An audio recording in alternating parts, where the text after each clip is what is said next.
Chapitre 21. Sous-titre Yahweh alongisaka mokonzi ya mboka. Yahweh nguya na yo epesi mokonzi na biso esengo asepeli mingi po olongisi ye. Okokiseli ye oyo alingaki, oboyaki mabondeli na ye te. Otondisi ye na mapamboli, okabeli ye esengo pe lokumu koleka. Asengaki yo bomoi molai opesi ye yango. Okomisi mikolo na ye mingi penza. Bokonzi na ye epanzani mosika na lisalisi na yo, opesi ye lokumu monene. Opamboli ye po na seko, azwi esengo po yo ozalaka na ye. Ya solo mokonzi atiaka motema na Yahweh. Bolamu ya nkolo ya likolo esimbaka yo po okweya te. O mokonzi, okokanga banguna na yo nyonso, okolonga bato oyo balingaka yo te. Tango okobima, okosilisa bango lokola matiti.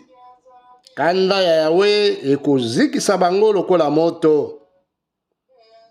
Okolongola mabota na bango na mokili. Bana na bango bakonyokola bato mosusu te. Soki bakani kosala yo mabe, ata basaleli yo likita, bakolonga te. Pamba te, okobwakela bango ba flèche na yo, okokimisa bango mbangu. Yahweh, omimonisa, lakisa makasi na yo. Biso, tokoyemba pe tokokumisa nguya na yo. Chapitre 22. Sous-titre Losambo na kati ya minyoko. Nzambe na ngai pona nini otiki ngai. Nazali koganga epai na yo kasi ozali kobikisa ngai te.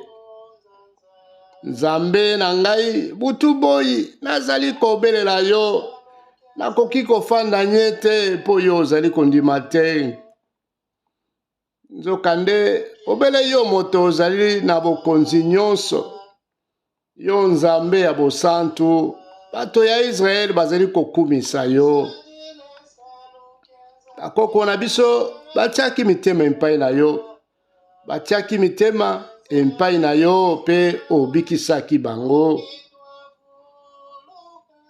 Babelelaki yo pe olongolaki bango na boumbu.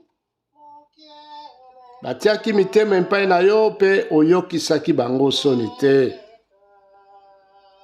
Kasi ngai nazali lisusu moto te, nakomi lokola mosopi. Bato nyonso bazali kofinga pe koboya ngai. Baoyo nyonso bazali komona ngai, bazali koseka ngai. Bazali kosepela pe kochola ngai. Bazali kolobana amipesi na Yahweh, ye moko asalisa ye. Pe lokola alingaka ye mingi, abikisa ye. Yahweh, ezali yo moto bimisaki ngai na libumu ya mama. Yo moto ofandisaki ngai nye na tolo na ye. Banda na botama, bapesaki ngai na maboko na yo. Banda libumu ya mama na ngai, nzambe na ngai ezali se yo. Ozala mosika na ngai te, po pasi ezali koyela ngai. Moto oyo akoki kosalisa ngai azali te. Banguna ebele basingi ngai lokola bangombe ya mibali. Lokola bangombe ya mafuta pe ya makasi. Bafungoli minoko na bango epai na ngai. Bazali lokola bantambo ya nkanda. Balingi kopasola ngai. Makasi na ngai esili lokola mai esopani na mabele. bikuwa na ngai nyonso bukani. Motema na ngai pe nzoto na ngai elembi penza ekomi pete lokola mafuta. Okomisi ngai pene ya liwa, mongongo na ngai ekauki, soyi esili ngai na monoko. Bato ya mabe bazingi ngai lokola bambwa, banguna na ngai bakangi ngai maboko pe makolo. Nakondi mingi, nakoki kotanga mikuwa na ngai nyonso nkolo. Banguna na ngai bazali kotala ngai, bazali kokabola bilamba na ngai, bazali kobetala yango zeke. Kasi yo Yawe, ozala mosika na ngai te, yo ozali makasi na ngai. Yoka yaka noki kosalisa ngai. Batela ngai, baboma ngai te. Bikisa ngai po bambwa elia ngai te nkolo. Longola ngai na maboko ya bantambo pe ya bamaseke ya mpakasa.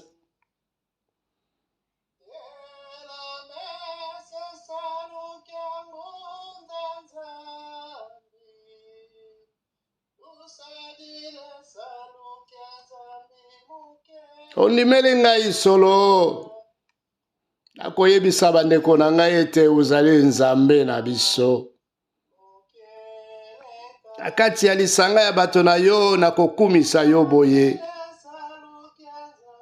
Bino bato botosaka Yawe, boyembela ye. Bino nyonso bato ya libota ya Jacob, bokumisa ye.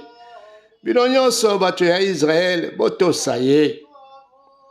Yawe abwakaka bato ya mawa te, ayebi bampasi na bango. Apesaka bango mokongo te, kasi ayokaka bango tango babelelaka ye. Yawe, nakokumisa yo na kati ya lisanga ya bato. Na miso ya bato batosaka yo. Nakopesa yo mabonza oyo nalakaki. Nakobenga bato bakelela po balia pe batonda. Baoyo balukaka yo Yawe bakokumisa yo.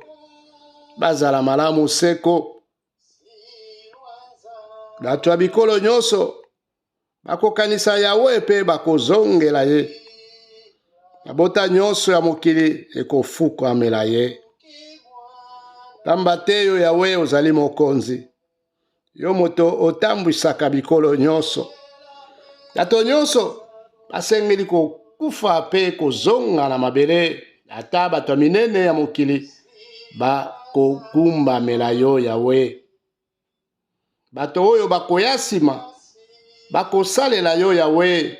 Batata bakoyebisa bana na bango sango na yo. Na mabota nyonso oyo ekoya bakosakola bakambo yo Nzambe osalaki mpona kobikisa bato na yo. Chapitre 23. Sous-titre Yawe azali mobokoli malamu. Yawe yo ozali mpona ngai lokola mobokoli ya bameme. Nakoki kozanga eloko moko te. Opemisaka ngai na kati ya matiti ya mobesu. Omemaka ngai epai ya mai ya kimia. Ozongiselaka ngai makasi. Otambwisaka ngai na banzela ya malamu. Po yo ozali Nzambe. Yawe, ata soki nazali kotambola na kati ya molili ya somo, nakoki kobanga eloko te. Pamba te otambolaka nzela moko na ngai, olakisaka ngai nzela, obatelaka ngai na makama nyonso, otielaka ngai biloko ya kitoko na mesa na miso ya banguna na ngai, pe oyambaka ngai lokola moto ya lokumu. Otondisaka kopo na ngai na masanga kitoko. Ya solo, mikolo nyonso ya bomoi na ngai mobimba, otondisaka ngai na bolamu pe boboto na yo. ti suka ya bomoi na ngai okofandisa ngai na ndako na yo.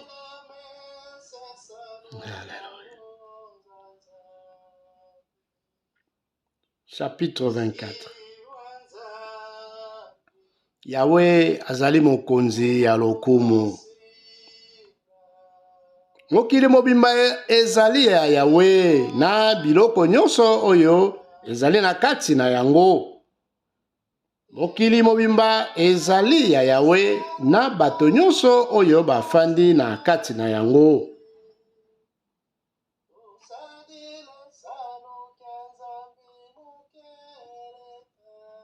Ye moto atia yango likolo ya bamayi.